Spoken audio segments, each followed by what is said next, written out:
Now, the official Suncoast weather with ABC7 meteorologist John Scalzi. A current condition coming in at 77 degrees. We have a dew point of 73, so it feels kind of humid outside. You can almost tell that there are rain showers on the way. 75 degrees, Wauchula, Arcadia, Mayaca, 76 in Parrish, Bradenton, Lakewood Ranch, Northport, 75 in Punta Gorda, and 77 in Venice, Inglewood.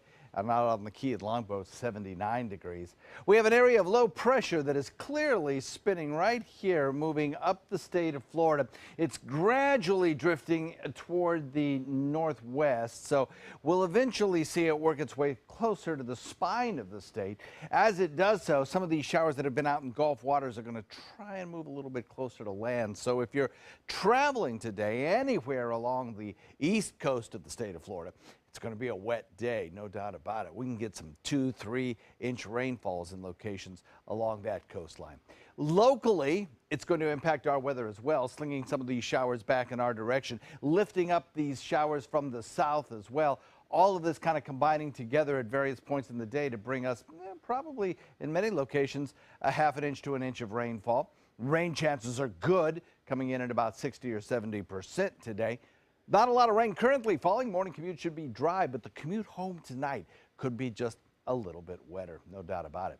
There's our trough of low pressure over the last 24 hours, gradually getting closer and closer to the east coast of the state. It's a long trough of low pressure, and so it'll take a day or so for its influence to move further to the north and eventually on out of here. We also have Ian way out in the center part of the Atlantic. Not a threat to anyone. This tropical storm will lift north and then be jettisoned quickly out into the open waters of the Atlantic, not bothering anybody except mariners and shipping. We're looking for that low pressure region to lift north around this area of high pressure.